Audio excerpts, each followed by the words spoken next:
meus colegas, cumprimentar também o Dr. Paulo Nunes de Abreu e a doutora Carla Gonçalves Pereira e, naturalmente, o senhor ex-ministro, que isto já é ex-ministro, mas o Ministério não saiu da parte do Sr. Tordo, certamente, e o professor Adalberto Campos Fernandes. O que eu posso dizer, enfim, não será muito diferente daquilo que todos já fomos aprendendo ao longo deste período todo. Em primeiro lugar, Cascais não estava preparado para uma pandemia como aquela que estamos a viver. Na verdade, não estava Cascais, não estava o país, não estava a Europa, não estava o mundo, e isso criou naturalmente um conjunto de problemas que levou a que cada um de nós, e nomeadamente no meu caso, que não sou especialista nesta matéria, embora qualquer Presidente de Câmara nunca tenha falado tanto sobre coisas que não sabe como agora, portanto isso era uma regra que já vinha de trás e que agora nos tivemos que adaptar a uma área que de facto não faz parte das nossas competências técnicas, mas a questão aqui foi da capacidade de resposta.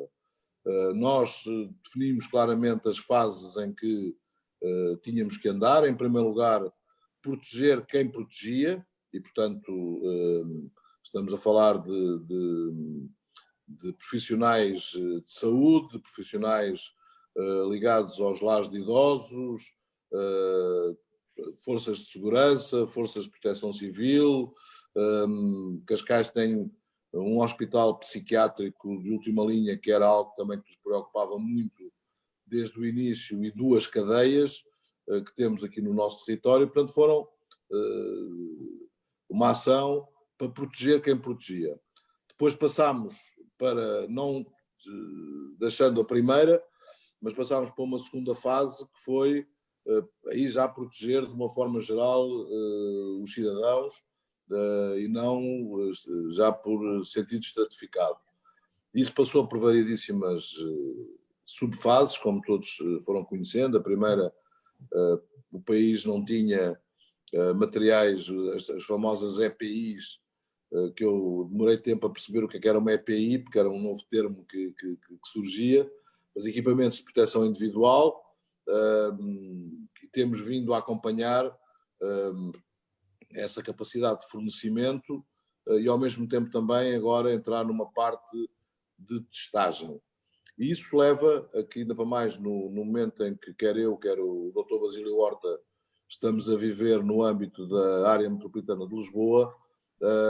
Nós temos agora, como é conhecido também, um surto de maior número de casos aqui na área metropolitana de Lisboa, mas ainda assim tínhamos nós a consciência de que o núcleo de cidadãos que já tenha estado em contacto com o vírus é ainda muito reduzido.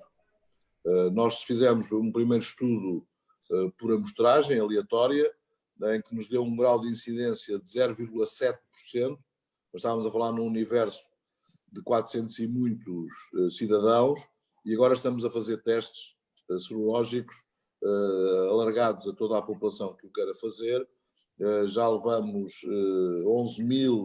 11.688 testes, já estão inscritos mais de 43 mil cidadãos, e o grau de incidência é de 0,8%.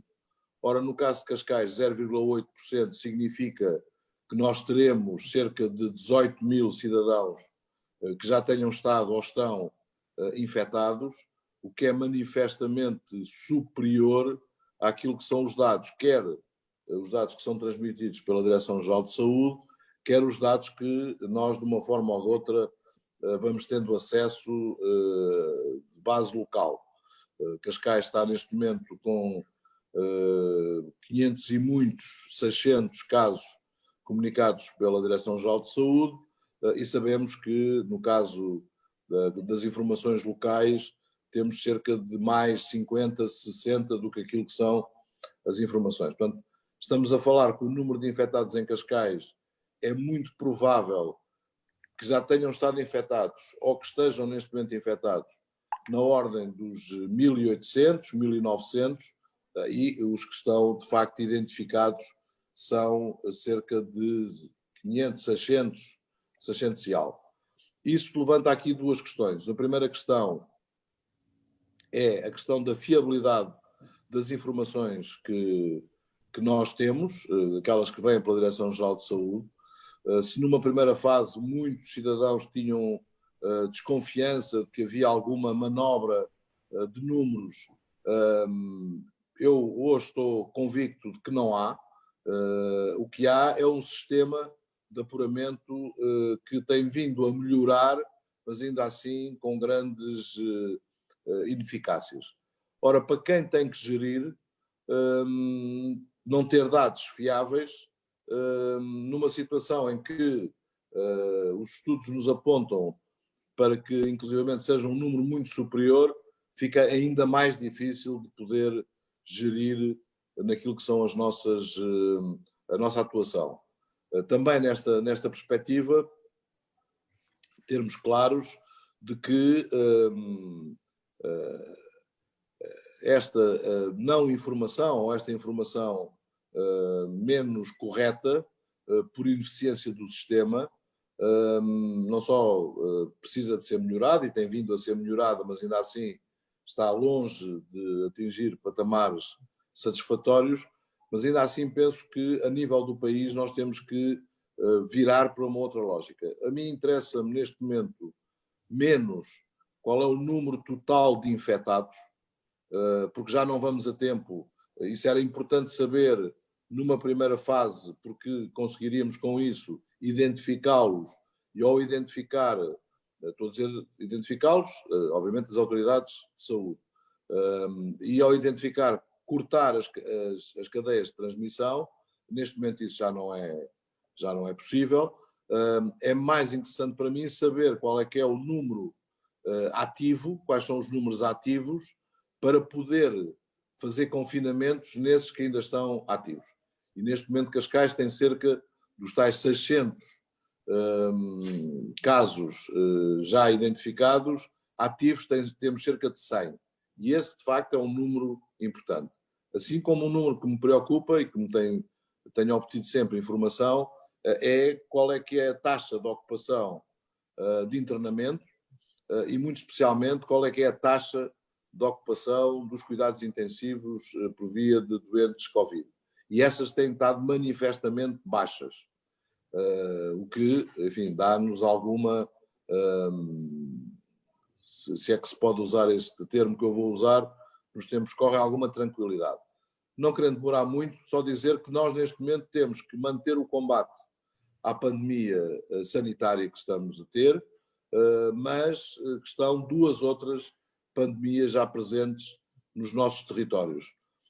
A pandemia social, que vem com uma força muito superior àquela que eu, nomeadamente, assumi a presidência da Câmara no pico da crise em 2011, no início de 2011, e ela está agora a manifestar-se de uma forma muito mais intensa do que estava nos piores momentos da crise de 2011, e a crise económica que também está tudo isto associado, e não podemos ter aqui perspectivas de prioridades, porque se não resolvermos uma delas, não resolvemos nenhuma das outras.